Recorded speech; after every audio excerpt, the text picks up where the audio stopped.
Liam Kay, thanks for joining us, or should I say Baz, thanks for joining us. Where did that nickname come from? It's a self-inflicted nickname, to be fair. I used to play on PlayStation with a few lads here, play on FIFA. I made a character called Barry Bogsniff, and Geordie Crowther and Max Jowett decided to bring it into person, and Powell's first day, Max goes up to him and says, "Oh, his name's Baz, by the way," and then it's just stuck from there. And it's stuck, Yeah.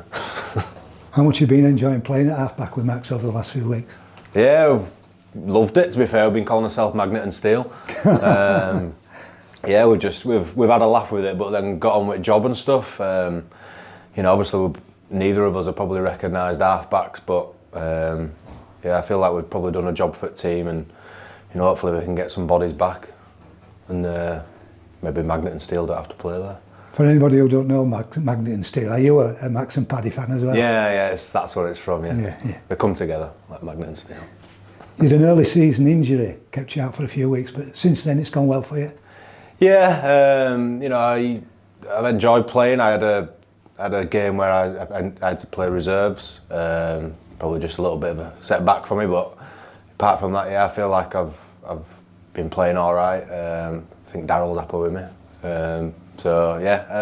Enjoyed it, and obviously played different positions. I've probably played mostly half-back this year though, obviously due to Mace being injured and other people. So, but no, I've enjoyed it. I've rolled back the years. It's where I started, so yeah, enjoyed it. It was tough against York on Sunday, but I bet you didn't expect anything else, did you?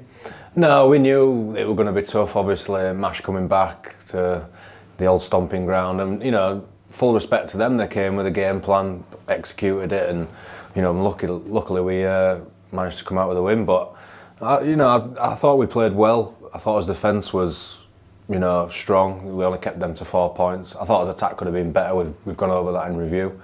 But not all games are going to be 60-0s, and we don't want them to be either. We want to be in contests like that. It'll build us up well for the end of the year. Barrow this weekend, Saturday evening, and then Doncaster, the final league game. What are you expecting from those two teams? I'm pretty sure Barrow are scrapping for survival down at opposite end of the table, so they'll be coming to win, and so will Doncaster. They both.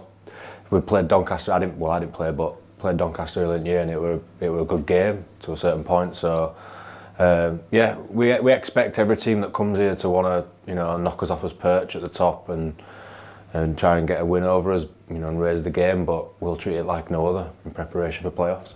It's then into the playoffs, a chance of lifting the Championship Grand Final trophy. What would that mean to you? Yeah, well, when obviously I was part of the team that got relegated with Wakey, so to get the Grand Final win and get promoted, it's kind of like we've righted our wrongs, the ones probably that are still here that were in that team, get the club back to where it should be and should stay, obviously with Matt's investment and stuff like that. To not go up on a technicality, but to go up and earn it will be, it'll mean a lot. You've been promoted from the Championship to Super League before with Lee and then with Toronto. Can you remember the euphoria of being promoted? Yeah, I remember it more at Toronto. It's a feeling that you're probably in the best competition of rugby league in England, so it's like, no disrespect to Championship and League One and stuff, but you want to be playing in Super League as a player.